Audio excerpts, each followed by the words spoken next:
In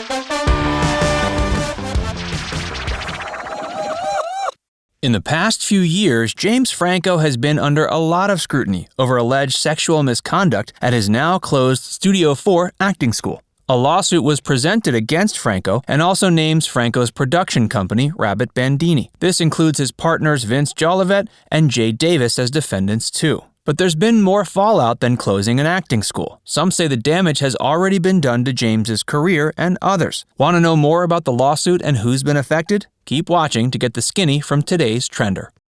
How James Franco got to this point.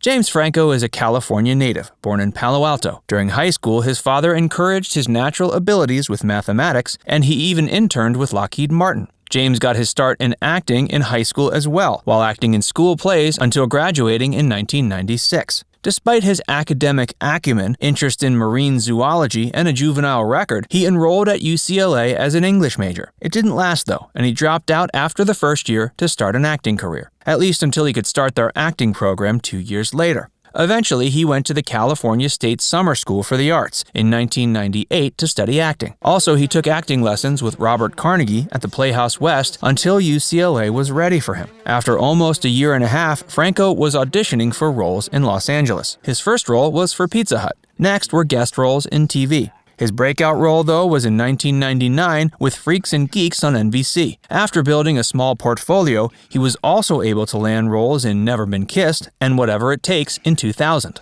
In 2001, he landed a pivotal role as James Dean in the 2001 biographical film of the same name. In only 3 years, Franco had positioned himself for a leading role on the big screen in a blockbuster superhero movie. In 2002, Spider-Man debuted with Franco in the role of Harry Osborn. Fast forward through the 2000s, he won awards and played comedic and dramatic roles, becoming a diverse and varied actor. He also directed 9 film projects, documentaries, and short films by the end of the decade. In 2010, with the release of 127 Hours, general audiences saw a performance from Franco they'd never expected from him before. From 2010 to 2020, he starred in nearly double the roles as the previous decade, produced over 65 projects, and directed 35 more. To say he's gained experience and clout is an understatement. Studio 4, the beginning of the end. Studio 4 was going to be James Franco's legacy to acting. He wanted to create an environment that would replicate the skills that allowed Franco to be a success in front of and behind the camera. After teaching at a number of other schools, he decided to create something of his own, and he collaborated with the acting school Playhouse West to launch this project. Using his Rabbit Bandini production studio and business partner and Rabbit Bandini co-founder Vince Jolivette, they thought it would be a sure thing. They had wanted to have students play professional roles produced by the company. They opened their doors in 2014 to actors in training for $300 a month. There were no mathematics and science classes, it just focused on acting. There was no graduation either, as students were encouraged to never stop learning and crafting their art. There would be a heavy focus on the Meisner technique, created by the late Sanford Meisner, a well-respected acting coach. Improvisation and spontaneity would have a heavy focus, as well as James playing a heavy day-to-day role in the school. Students were promised that other industry experts would participate in question and answer sessions, as well as hosting regular scene nights.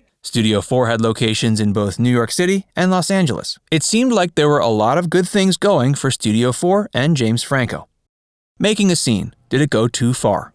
Things were going well, and Vince Jolivette even said the school was always run in a professional manner. He insisted that student feedback had always been positive and that the instructors had been excellent. Sarah Tither-Kaplan and Toni Gaal, actresses and ex-students, first filed the lawsuit in 2019, after alleging sexual misconduct a little over a year earlier. According to the court filing, they've agreed to drop their individual claims since then. Their lawsuit alleged that James Franco used his clout to intimidate his students into performing in increasingly explicit sex scenes on camera. This eventually culminated in an orgy-type setting that went beyond what's tolerated and performed on Hollywood film sets. Jolivette had commented that the school was investigating allegations from a former student, indicating that the allegations were inconsistent with the school's mission. The duo said that while they were taking courses at Studio 4, the school, and James Franco particularly, sought to create a pipeline of young women who were subjected to his personal and professional sexual exploitation in the name of education. Is this the first time you've heard about this? Is it news to you? Make sure to hit that like button and subscribe to Trender to get more of the latest in your inbox. While defendants and plaintiffs arbitrated, the process of the lawsuit was on pause. Valley Cain and Vagnini LLP, the law office of the plaintiffs, confirmed the agreement in a statement to the AP. They said it will be, quote, further memorialized in a joint stipulation of settlement to be filed with the court at a later date. In a previous court filing, Franco's attorneys praised the Me Too movement that helped inspire the lawsuit, though in regard to this filing, they said the claims were false and inflammatory. They pointed out that previously Tither-Kaplan expressed gratitude for working with Franco. They further added it was, quote, legally baseless and brought as a class action with the obvious goal of grabbing as much publicity as possible for attention-hungry plaintiffs. After Franco won a Golden Globe Award for the Disaster Artist in early 2018, Tither-Kaplan aired her allegations, along with other women, in the LA Times. This was when the wave of the Me Too movement was sweeping across Hollywood. What about the fallout? In the case of James Franco, his career hasn't taken much of a hit, though he's produced, directed, and acted less than before 2018. Instead, it seems to have negatively affected Dave Franco's career. Dave, if you didn't know, is James's younger brother. He's been a rising star himself, starting in 2006, and has built his career in the years since. In 2006, Dave starred on the CW's Seventh Heaven. This role launched him into further roles in Superbad, Charlie St. Cloud, Warm Bodies, The Shortcut, 21 Jump Street, and the wildly successful Now You See Me movies.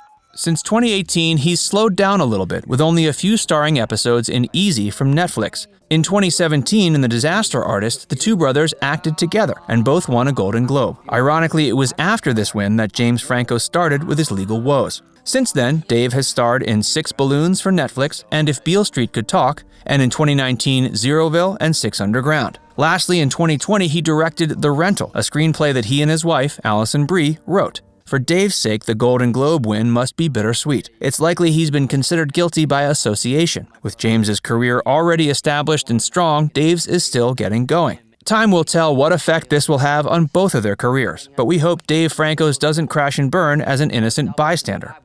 How does it end? How it ends is anybody's guess. The lawsuit itself has been dismissed without prejudice, meaning that individually those filing the class action can later pursue lawsuits of their own. It's likely that in the next few years we'll continue hearing more tidbits of what went on at Studio 4 during those scenes and more. If we had to guess, James Franco's career and history will tell us everything we need to know. He's dedicated to his work and career and wouldn't screw it up on purpose. He even said in an interview with Stephen Colbert, quote, if I've done something wrong, I will fix it. I have to. Acting has been his lifelong dream and true love. If his career is damaged beyond repair, it's a blow the actor likely wouldn't be able to live with standing by idly. So what do you think? Is James Franco responsible for sexual misconduct? Or are uncomfortable love scenes, even orgy-ish ones, kind of part of the job? And if you enjoyed this video, make sure you give it a like and subscribe to Trender. Click the bell icon to stay updated on all our latest content.